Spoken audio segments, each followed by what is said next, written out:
Hi, I'm Brian Alexander with Time.com, and we are doing Readers' Questions with Tony Hawk. And Tony, you are promoting your new video game, Tony Hawk Ride, which comes out on November 17th. Yes. So we will no longer need this. No, don't say that. Okay. Let's just say that we're making this type of action accessible to people who don't want to put years of effort into it and get hurt along the way. Okay, gotcha.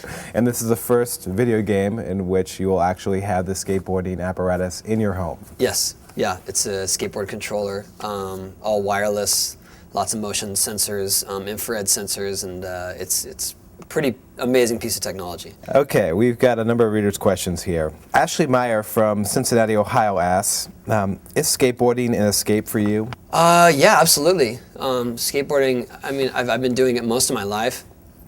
I feel like I use all of my energy and all of my focus when I do it. It just gives me a freedom that I don't have elsewhere. And it gives me a way to express myself and be creative, but yet be athletic.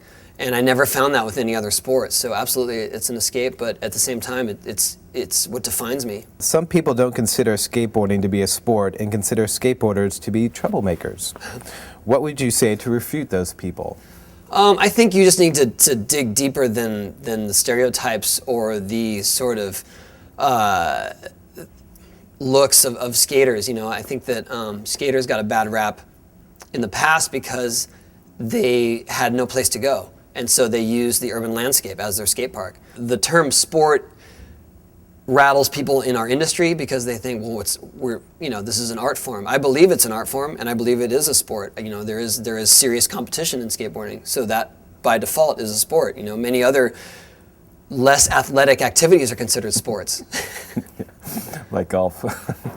I don't want to name names. I'm just saying, you know, in many sports that are considered Olympic sports, right, require less physical effort and less talent than skateboarding.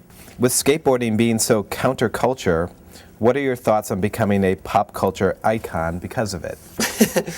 Let's just say that every day is an incredible surprise that I'm here and that I'm still able to do it, and that I'm a recognizable figure for doing it, because when I started, no one cared. The time that I turned a professional, you could have likened it to being a professional frisbee player or yo-yo player. It just didn't matter in the sort of mainstream opinion. And so to be recognized for that, for something that was totally uncool when I was a kid, is strange. It's still strange. Right. And I don't take it for granted at all. You know, it's amazing, but it's just not. I never set out to be rich or famous from skating. Do you have moments where you just go, wow? I mean, when's the last time Every that... single day. Every day. I mean, the fact that I get to travel the world at other people's expenses and take my family with me on sort of a paid vacation. You know, I went to the White House. I was on The Simpsons. It's all so unbelievable. Jen Meckles from Columbia, Missouri asks, what goes through your mind as you mid-flip in the air with people watching and your body dangerously high above the ground?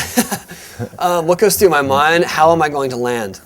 And what am I going to do next? It's more about thinking ahead, because if you get caught up in the moment and start to question yourself, that's when you get in trouble. And so I just think, I am going to make this.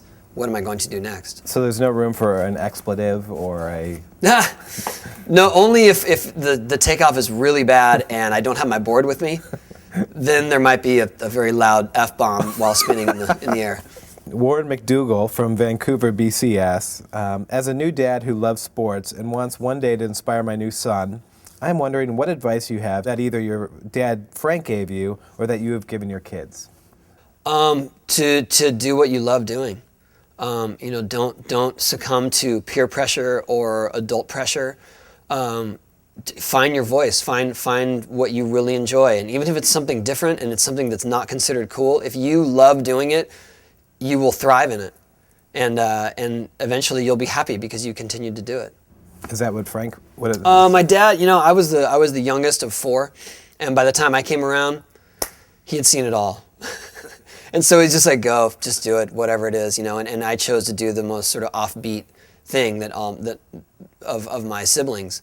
But he was really supportive in it, and I was lucky in that. And I that's the same kind of approach I have to my kids. You know, if they love doing it, I don't care if it's not considered the cool thing, or you know, or if it doesn't mean that they're going to get a varsity letter.